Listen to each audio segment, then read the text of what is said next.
Hatwaj Mama here, finishing up my or our adoption saga. So we had been through four different adoption leads, all falling through. Um, and I will say that it has always been um, a blessing in disguise, because I personally know people who kind of went through with the pre-adoption placement, in that they brought the baby home.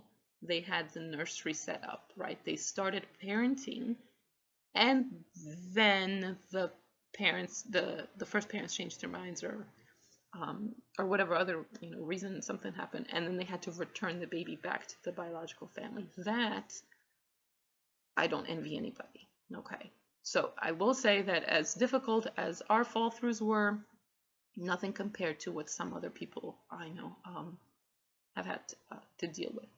But that said, our fifth lead was through foster care. We became foster parents. We thought that maybe at least we could help in the process if we didn't end up adopting. We were very naive about how difficult fostering is emotionally. So Vivi was 6 months old when she came to stay with us. There was always overlap, pretty much, between all of our leads. So we had started fostering a few months before the whole thing with my brother went down. So there was actually a time when we thought we might be adopting both our foster daughter and my nephew. And we actually met with an adoption therapist to try to work out some of the conflicting emotions over that. Well, it ended up being we didn't adopt either one of the kids. But at any rate, so our foster daughter, her parents were very young, 20-year-old dad, 16-year-old mom. They had been married for 2 years. Yes, she was married at 14 with her mother's blessing. And at first it looked like the mom was not interested in working her plan, so it was more the dad. So the visits were with the dad, and but that only lasted for a few months, and then something changed. Like he stopped cooperating or something, and then the mom became more involved. So then we ended up building a relationship with the mom, and she did end up reuniting with her daughter. We met both sets of grandmothers, and social services was trying to place, for kinship placement with the grandmothers. But again, the grandmothers were finding excuses for why they are not going to do X, Y, and Z in order to get their granddaughters. It boggled my mind, because if it was a member of my family, I don't care how unfair or difficult or whatever the thing was that they wanted me to do, it was a matter of keeping the child in the family or not. So I really struggled with, why are these women not fighting for their grandchild? Like, oh, whatever, que será, será. That really frustrated me. But anyway, we really developed a bond with the mom, and as difficult as it was, we had to kind of shift focus and into fostering mode and not pre-adoptive mode. And so we worked with the mom, and I remember one time talking to her on the phone, and she was in tears because she felt like giving up on the plan, and I was encouraging her to continue, and it was so difficult for me, because of course I had bonded with her daughter, and I would have been happy to adopt her daughter at that point. But I thought, well, as long as she is capable of parenting her own daughter, that's really where her daughter, belongs. So a week before she was scheduled to finally go back to her mom, she was on an unsupervised visit with her mom. Because at that point she had overnight unsupervised visits. Like I said, it was getting close to the reunification, and she got hurt on that visit. She basically, like, they were out barbecuing somewhere or something, and she passed the barbecue and touched the barbecue and like burned her hand. Now the mom applied first aid, brought her to us, and we examined her hand, and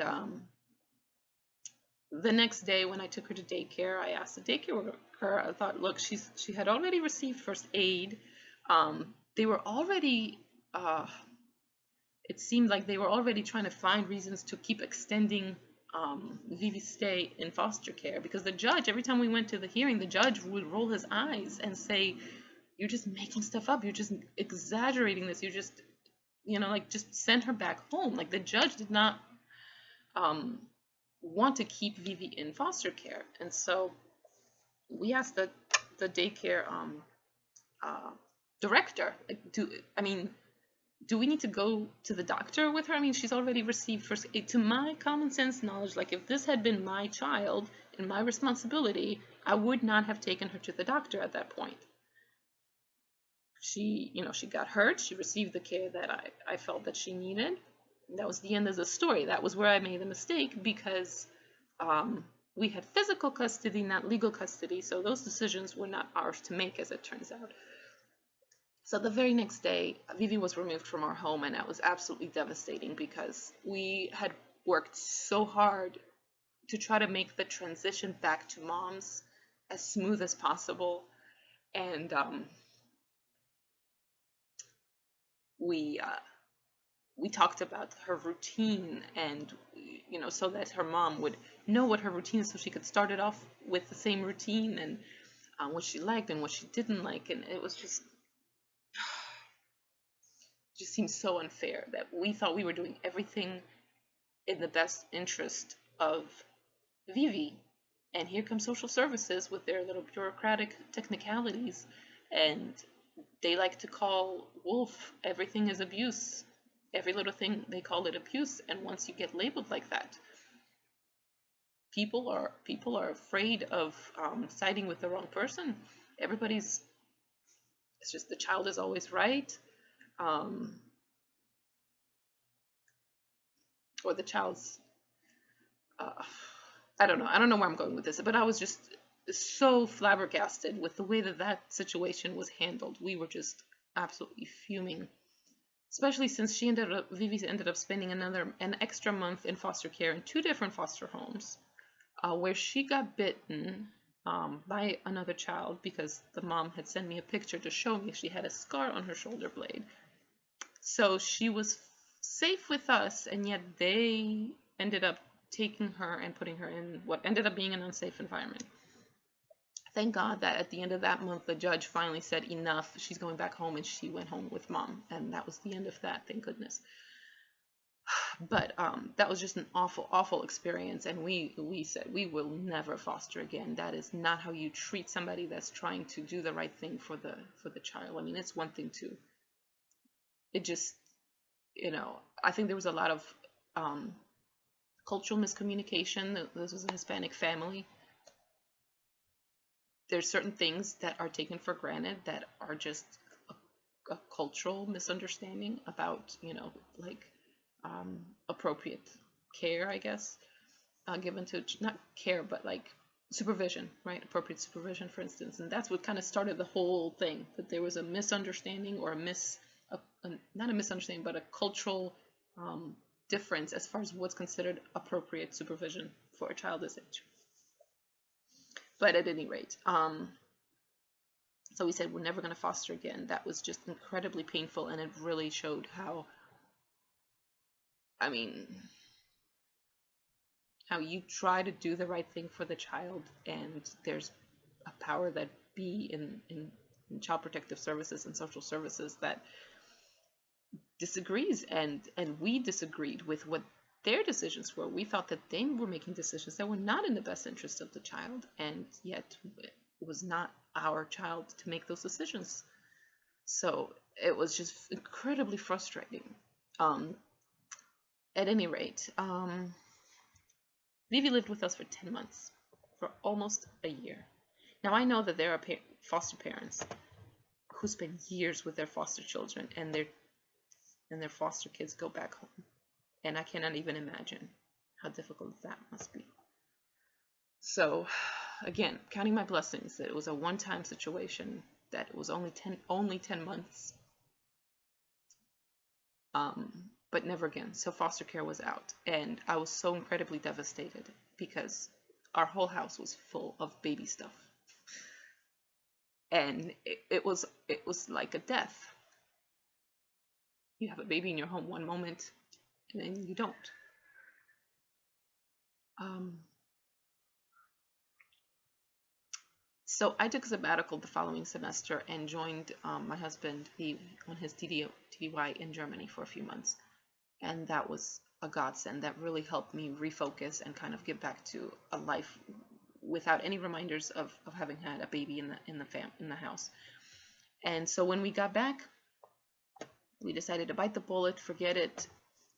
We're going to dole out the money that we don't have on an agency, and we started the process of international adoption from my native Poland. That the bureaucracy lagged and went on and on for a year. We were collecting documents and taking fingerprints and doing background checks and notarizing this and translating that and just on and on and on, and so much stuff, and for a year, and it just wasn't going anywhere. And in the process, I had kind of decided, you know what, we may want to try fertility treatment. And so we decided we're going to do both. We're going to pursue an international adoption and fertility treatment, and it's still in the hands of God. Whichever works first is going to be the way that our family is formed. So that was my mentality. So we had started fertility treatment. The first attempt worked. I became pregnant. We withdrew from the international adoption program. Obviously lost the money that we had spent up to that point. I should mention that was money thanks to my mom, because we didn't have that money. We had been spending all of our savings on all the other adoption-related expenses, attorneys and home studies, and our own, networking and stuff. So withdrew from the international adoption program, lost the first pregnancy. So I was pregnant one moment, not pregnant almost the next moment. I think I was aware of being pregnant for about a week. So just like with all of our adoption attempts. We're gonna be parents. No, we're not. Yes, we are. No, we're not. It's a baby cut. No, baby. I mean, seriously, how much of this up and down can you possibly take, right? Before you just throw in the towel. And at one point, I did feel like I was gonna throw in the towel, and I said, you know what? We may just not have kids. That may just not be in the cards for us. But at any rate, so that basically, from diagnosis to withdrawal of our last adoption attempt, was 3 years. And then that was followed by 2 years of fertility treatment before we finally have our daughter. So that was our experience with adoption. And knowing what I know now, like I mentioned at the beginning, I don't know if I would necessarily want to be pursuing adoption. It's definitely not.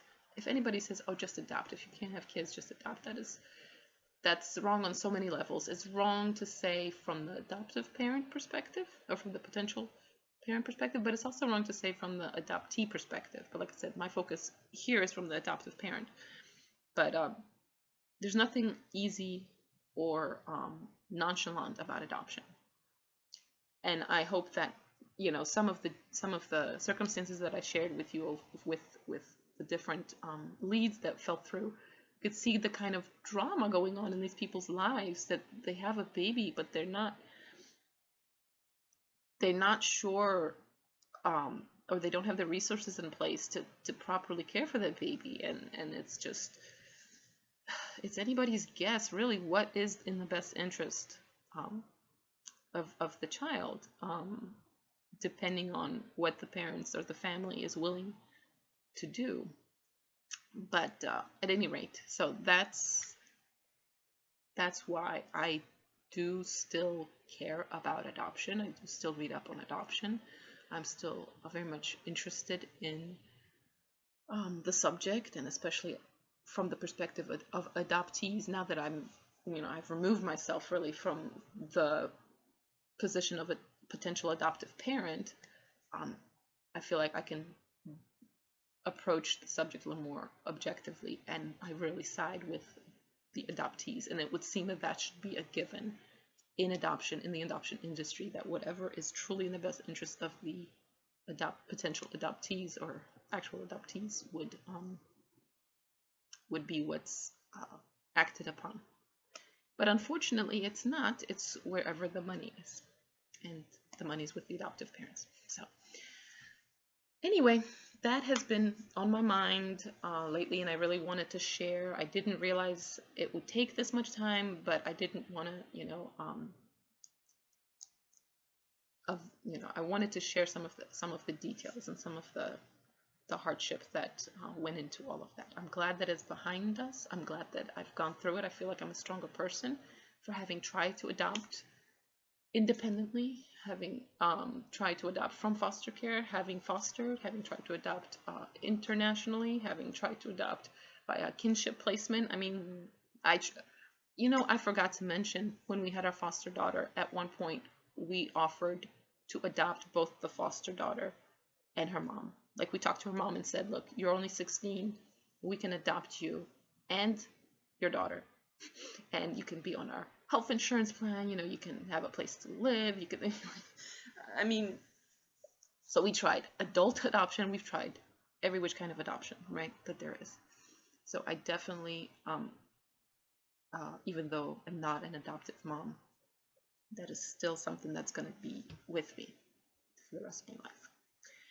Anyway, hopefully that was somewhat helpful to some of you, and I appreciate your listening. Till next time.